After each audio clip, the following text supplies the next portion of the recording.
China, an analysis on the experience of women. China's history and culture can be traced back over 4,000 years.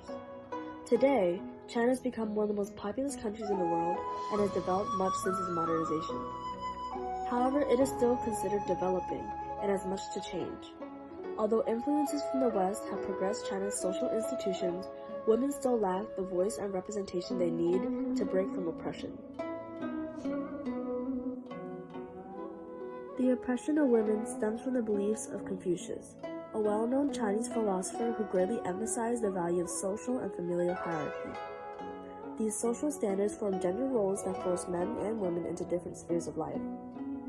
It was expected that these traditions be passed on, and because of this, gender roles in Chinese society are still apparent. Traditionally, hierarchy and spheres of life were norms of society. Each gender had different tasks to complete and had different obligations and responsibilities. Children and women were often at the center of this, as the household was the main focus. Women were supposed to submit to men and depend on men, whether it was the father, husband, or son. This was enforced by Confucius' beliefs. Today, even though women have extensive freedoms compared to the past, men are still placed above women, and women are often critiqued for finding purpose outside of the home. The 21st century women in China often face a conflicting blend of progressivism and conservatism. Many conservative minds critique women who try to become independent by focusing on work and education. In those minds, they believe that women should focus on finding a husband and marrying up in order to gain status and security. However, because many are straying away from this tradition and prioritizing themselves and marrying later in life, they are being shunned. Matchmaking is a popular practice in China that promotes marriage among men and women. However, women who are older and more successful tend to have a harder time and are criticized because they come off too intimidating to men or are too old. Reports have shown that men of China prefer wives who are younger and inferior to them. Guai Kui is an example of this, as she is a successful lawyer who was constantly shunned during the matchmaking process. The men told her that she is not submissive enough for them. However, she admits that she would rather be single and enjoy her freedoms than giving them up for a man. Success and education are not only discriminated in marriage, though. Hundreds of women and girls are constantly discriminated against for choosing education over tradition. In China, there are dozens of schools and universities that prohibit the enrollment of women.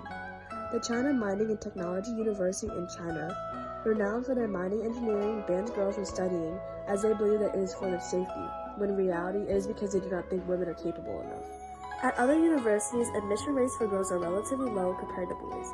Despite the fact that girls are scoring much higher than the boys, schools are still neglecting their admissions. Prioritization of men goes beyond that, though. Traditionally, women and daughters have always been viewed as less in the household. Families would choose sons over the daughters and often marry the daughters off without their consent, sell them to other families, or make a servant out of them. Young girls were treated as objects, while the sons were valued. Today, although women are not regarded in the same oppressive manner, there is still favoritism among the genders. Overpopulation has become an extreme issue in China in recent years. The lack of resources and overcrowding has led China to implement a one-child policy plan in order to maintain the population. This has caused extreme problems in the family, as the preference of having a boy becomes an issue. Boys are able to carry out the family name and family legacy, and because having a boy or girl is relatively even, women are pressured into sex-selective abortions, murder, and hiding or giving away their daughters in order to keep the boy. According to the World Health Organization, over 50 million girls have gone missing or murdered in China because of this one-child policy plan. The favoritism of gender is apparent here and continues to affect the lives of women. Ultimately, women and girls face oppression and discrimination because of their gender. Girls are limited in opportunities to succeed compared to boys, progressive women are neglected by society, and men and boys are still chosen over girls today. Ultimately, work can still be done, and hopefully as time progresses, China can shake off the chains that is their gendered oppression.